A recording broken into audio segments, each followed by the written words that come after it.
അന്തരീക്ഷത്തിലും ചൂടാണ്, തെരഞ്ഞെടുപ്പ് പോരാട്ടത്തിലും ചൂടാണ്. അവിടെ നിന്നും വിവരങ്ങളുമായി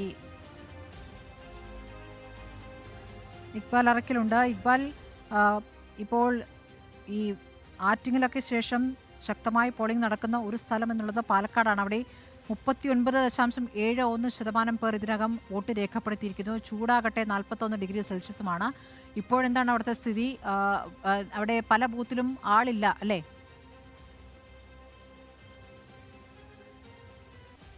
വെറുതെ പാലക്കാട് പല ബൂത്തുകളിലും ഇപ്പോൾ ആളില്ലാത്തൊരവസ്ഥയാണ്. മുന്നണികളെല്ലാം കഴിഞ്ഞ ദിവസങ്ങളിലെല്ലാം പറഞ്ഞത് തന്നെയാണ് ഉച്ചയോടെ ആവുമ്പോൾ വല്ലാത്ത രീതിയിൽ ആൾക്കാരുടെ ഒരു കുറവുണ്ടാവുമെന്ന്. ഞാനിപ്പോൾ ഉള്ളത് പാലക്കാട് നഗരത്തിന് തന്നെ സമീപത്തുള്ള പ്രാരി ഗ്രാമപഞ്ചായത്തിൽപ്പെടുന്ന പഞ്ചായത്ത് കല്യാണ മണ്ഡപത്തിലുള്ള ഈ പോളിംഗ് സ്റ്റേഷനിലാണ്. ഇവിടെ 3 ബൂത്തുകളാണ് സജ്ജീകരിച്ചിരിക്കുന്നത്.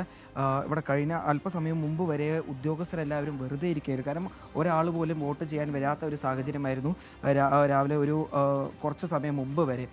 ഇപ്പോൾ ജുമുഅ നിസ്കാരം കഴിഞ്ഞ് അല്പം ആളുകൾ ഇപ്പോഴാണ് വന്നു തുടങ്ങിയിരിക്കുന്നത്. ഏകദേശം 1077 വോട്ടർമാരാണ് ഇപ്പോൾ ദൃശ്യങ്ങളിൽ കാണുന്ന ഈ 126 നമ്പർ ബൂത്തിൽ ഉള്ളത്.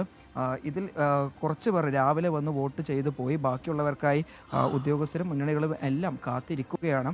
ചൂട് കാരണമാണ് ഇവരെല്ലാവരും ഇങ്ങോട്ട് വരാൻ മടിക്കുന്നതെന്നാണ് ലഭ്യമാവുന്ന വിവരം. ഏതായാലും വൈകിട്ടോടുകൂടി ചൂടൊന്ന് ഒതുങ്ങിയതിന് ശേഷം വോട്ട് ചെയ്യാൻ വേണ്ടി എത്തും എന്നാണ് കരുതുന്നത്. പാലക്കാട് ചൂടല്ല, ഏറ്റവും കൂടുതൽ ബുദ്ധിമുട്ടുണ്ടാക്കുന്നത് ഉഷ്ണതരംഗമാണ്. കാലാവസ്ഥാ നിരീക്ഷണ കേന്ദ്രങ്ങളെല്ലാം മുന്നറിയിപ്പ് നൽകിയതുപോലെ തന്നെ സഹിക്കാൻ കഴിയാത്ത രീതിയിലാണ് പാലക്കാട്ടെ ഈ ഉഷ്ണം മാറിക്കൊണ്ടിരിക്കുന്നത്. ഇറങ്ങിയാൽ തന്നെ ശരീരം ആകെ വേർത്ത് കുളിച്ചു പോകുമെന്നൊരു അവസ്ഥയാണുള്ളത്. ഇതിനിടയിലാണ് ഇന്ന് മറ്റേ ജുമ ഉൾപ്പെടെയുണ്ട്. അതുകൊണ്ട് തന്നെ ആൾക്കാർ വോട്ട് ചെയ്യാൻ വേണ്ടി എത്തുന്നതിൽ ഉച്ചയൊക്കെ വലിയ രീതിയിൽ ആൾക്കാരില്ലാത്ത ഒരു സാഹചര്യം ആണ് കാണാൻ സാധിക്കുന്നത്. നിരവധി ആളുകൾ ഇപ്പോൾ ഈ ജുമാ നിസ്കാരത്തിന് ശേഷമാണ് ഇപ്പോൾ ഒന്ന് നേരിട്ട് പള്ളികളിൽ നിന്ന് നേരിട്ട് പോളിംഗ് ബൂത്തുകളിലേക്ക് എത്തുന്നത്. ഇതിന് ശേഷം ആളുകളുടെ ഒരു ഒഴുക്കുണ്ടാവും എന്നാണ് മുന്നണികൾ കരുതുന്നത്. വൈകിട്ടോടുകൂടി പരമാവധി വോട്ടർമാരെ കൊണ്ടുവന്ന് വോട്ട് ചെയ്യിപ്പിക്കണം എന്നുള്ള ഉദ്ദേശവുമുണ്ട് മുന്നണികൾക്ക്. നിലവിൽ ഈ ദൃശ്യങ്ങൾ കാണുന്നത് പാലക്കാട് പ്രാരി ഗ്രാമപഞ്ചായത്തിലുള്ള പഞ്ചായത്ത് മണ്ഡപത്തിൽ ഒരുക്കിയിട്ടുള്ള ബൂത്തിൽ നിന്നുള്ള ദൃശ്യങ്ങളാണ്. ഈ വോട്ട് ശതമാനം നോക്കുകയാണെങ്കിൽ കഴിഞ്ഞ തവണ വി.കെ. ശ്രീകണ്ഠന് ഏറെ ലീഡ് നൽകിയ പ്രദേശങ്ങളായിരുന്നു പട്ടാമ്പി, അതുപോലെ തന്നെ മണ്ണാർക്കാട് മേഖല. അവിടെ 2 ഇടങ്ങളിലും വോട്ട് ശതമാനം നോക്കുമ്പോൾ അല്ലെങ്കിൽ പോളിംഗ് ശതമാനം നോക്കുമ്പോൾ കാര്യമായിട്ടുള്ളൊരു കുറവാണ് കാണാൻ വേണ്ടി സാധിക്കുന്നത്. ഇത് എത്രത്തോളം ബാധിക്കും, ഏത് മുന്നണിയെ ബാധിക്കും എന്നൊരു കാര്യത്തിൽ 3 മുന്നണികൾക്കും വലിയ രീതിയിൽ ആശങ്കയുണ്ട്.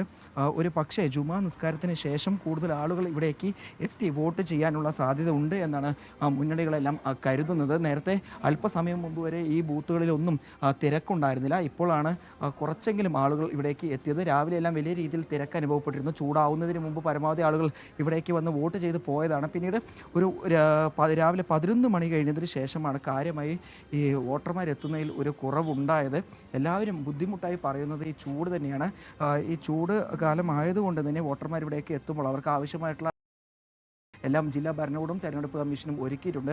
ആവശ്യമായിട്ടുള്ള തണൽ സംവിധാനം, അതുപോലെ തന്നെ കുടിവെള്ളവും കാര്യങ്ങളെല്ലാം പോളിംഗ് ബൂത്തുകളിൽ ഒരുക്കാനുള്ള നിർദ്ദേശം ഇന്നലെ തന്നെ ജില്ലാ കളക്ടർ എല്ലാവർക്കും നൽകിയിരുന്നു. ഇതിൻ്റെ അടിസ്ഥാനത്തിലുള്ള ഒരുക്കങ്ങളും പൂർത്തിയാക്കിയിട്ടുണ്ട്. പക്ഷേ ഈ ഉഷ്ണം വലിയ രീതിയിൽ ബുദ്ധിമുട്ടുണ്ടാക്കുന്നതുകൊണ്ടാണ് ഇപ്പോൾ ഏതായാലും വോട്ടർമാർ വോട്ട് ചെയ്യാൻ എത്തുന്നതിൽ ഒരു മടി കാണിക്കുന്നു എന്നാണ് മനസ്സിലാക്കാൻ സാധിക്കുന്നത്. ഏതായാലും നിലവിൽ നേരത്തെ സ്മൃതി സൂചിപ്പിച്ചതുപോലെ തന്നെ പാലക്കാട് മൊത്തത്തിൽ മണ്ഡലത്തിൻ്റെ കണക്കുകൾ പരിശോധിക്കുകയാണെങ്കിൽ 39.71% പോളിംഗ് നടന്നിട്ടുണ്ട്. പക്ഷേ ചില ഭാഗങ്ങളിൽ വോട്ടർമാർ വോട്ട് ചെയ്യാൻ എത്താൻ മടിക്കുന്നുണ്ട്. അത് ഈ ചൂട് കാരണം കൊണ്ടാണ്. പ്രത്യേകിച്ചും ഈ പട്ടാമ്പി, മണ്ണാർക്കാട്, പാലക്കാട് നഗരം പോലുള്ള മേഖലകളിലാണ് ഈ ഒരു കുറവ് കാണാൻ സാധിക്കുന്നത്. ഞാൻ ഇനി വടകരയിലേക്ക് പോകുന്നു. രഞ്ജിത്ത് വിവരങ്ങളുമായി. രഞ്ജിത്ത്, ഇപ്പോൾ വടകരയിൽ ഏറ്റവും ശ്രദ്ധേയമായ പോരാട്ടം നടക്കുന്ന മണ്ഡലം. അവിടെ ഇപ്പോൾ പോളിംഗ് ശതമാനം 39.03 ആണ് കാണിക്കുന്നത്. നേരത്തെ മറ്റ് മണ്ഡലങ്ങളെ അപേക്ഷിച്ച് അവിടേക്ക് പോളിംഗ് ആ രൂപത്തിൽ ഉയർന്നിരുന്നില്ല. ഇപ്പോൾ ഉച്ചയോടുകൂടിയാണോ ക്യൂ ഒക്കെ കൂടിയത്?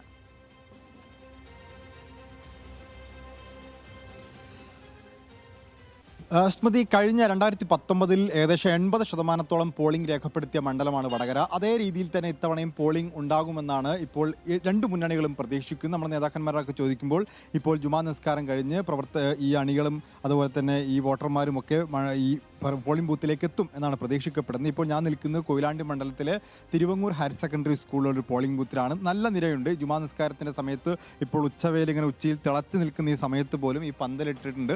ആ പന്തലിൻ്റെ ചുവട്ടിൽ കാത്തു നിൽക്കുന്ന സ്ത്രീകളെയും അതുപോലെ തന്നെ പുരുഷന്മാരുടെയൊക്കെ നീണ്ട നിര നമുക്ക് കാണാൻ വേണ്ടി സാധിക്കും. അത് ഈ സമയത്ത് വളരെ പതുക്കെയാണ് ഇവിടെ പോളിംഗ് പുരോഗമിക്കുന്നത് എന്നൊരു പരാതിയുണ്ട്. ഏതായാലും വടകര ലോക്സഭാ നിയോജക മണ്ഡലത്തിൽപ്പെട്ട തലശ്ശേരിയിലും കൂത്തുപറമ്പിലുമാണ് ഏറ്റവും കൂടിയ തോതിൽ പോളിംഗ് രേഖപ്പെടുത്തിയത്. നാദാപുരം, കുറ്റ്യാടി, വടകര കൊയിലാണ്ടി തുടങ്ങിയ മണ്ഡലങ്ങളിൽ താരതമ്യേന പോളിംഗ് കുറവായിരുന്നു. എന്നാൽ ഉച്ചയ്ക്ക് ശേഷം ഇവിടെ പോളിംഗ് വർദ്ധിക്കും എന്നാണ് പറയുന്നത്. കാരണം നല്ല പ്രചാരണം ഇവിടെ നടന്നിട്ടുണ്ട്. ഈ മൂന്ന് മുന്നണികളും അവരുടെ വോട്ടർമാരെ ഈ പോളിംഗ് ബൂത്തിലേക്ക് എത്തിക്കാനുള്ള ശ്രമം നടക്കുന്നുണ്ട്. ഇന്ന് പ്രത്യേകിച്ച് വെള്ളിയാഴ്ച ആയതുകൊണ്ട് ജുമാ നിസ്കാരത്തിൻ്റെ സമയത്ത് അല്പം പുരുഷന്മാരുടെ നിരയിൽ അല്പം കുറവുണ്ടായിരുന്നെങ്കിൽ കൂടി ഇവിടേക്ക് ഇപ്പോൾ ആളുകൾ കൂട്ടത്തോടു കൂടി എത്തുന്നുണ്ട്. വടകര നിയോജക മണ്ഡലത്തിലെ 2 സ്ഥാനാർത്ഥികൾക്കും നിയോജക മണ്ഡലത്തിന് പുറത്തായിരുന്നു വോട്ടുണ്ടായിരുന്നത്. ഷാഫി പറമ്പിൽ പാലക്കാട് വോട്ട് രേഖപ്പെടുത്തിയ ശേഷമാണ് അദ്ദേഹം വടകര നിയോജക മണ്ഡലത്തിൽ തിരിച്ചെത്തുകയും പോളിംഗ് സ്റ്റേഷനുകളിൽ സന്ദർശിക്കുകയും ചെയ്തിട്ടുള്ളത്. അതുപോലെ തന്നെ മട്ടന്നൂരിലായിരുന്നു ശൈല ടീച്ചർ വോട്ട് രേഖപ്പെടുത്തിയത്. നമ്മൾ രാവിലെ അവിടെ നിന്ന് കണ്ടിരുന്നു. അതിനുശേഷം ശൈല ടീച്ചർ ഇങ്ങോട്ട് തിരിച്ചു വരികയും ചെയ്തിട്ടുണ്ട്. നിസ്കാരമായി കഴിഞ്ഞിട്ടാണോ? അതെ, ജുമ കഴിഞ്ഞിട്ടാണ് വന്നത്. അതുകൊണ്ടായിരിക്കും തിരക്ക് ഉച്ചയ്ക്ക് ശേഷം കൂടുന്നതാണ്. ചൂടത്തും എപ്പോൾ വന്ന? നിസ്കാരം കഴിഞ്ഞിട്ട് വന്നാണ്. കുറേ നേരമായി? ഇല്ലല്ല, ഒരു 1/4 മണിക്കൂർ. ഇതേപോലെ ഈ നിസ്കാരത്തിന് ശേഷമൊക്കെ എത്തുന്ന ആളുകളാണ് കൂടുതൽ. അപ്പോൾ സ്വാഭാവികമായിട്ടും ഉച്ചയ്ക്ക് ശേഷമായിരിക്കും പോളിംഗ് ശതമാനത്തിൽ ഒരു വർധനവ് ഉണ്ടാവുക എന്നുള്ളത് തന്നെയാണ് നമുക്ക് പോളിംഗ് ബൂത്തുകളിൽ നിന്ന് മനസ്സിലാവുന്നത്. വടകരയിലെ ആവേശം പോളിംഗിലും ഉണ്ടാകുമെന്നാണ് പ്രതീക്ഷിക്കുന്നത്. ഇപ്പോഴും പല പ്രത്യാരോപണങ്ങളും ഇന്നും തുടരുന്നു. ഇന്നലെ ഉണ്ടായ വർഗീയ ധ്രുവീകരണത്തിൻ്റെ ആരോപണത്തിലൊക്കെ ഷാഫി പറമ്പിൽ കൂടുതൽ പ്രതികരണങ്ങളൊക്കെ ഇന്ന് നടത്തിയിട്ടുണ്ട്.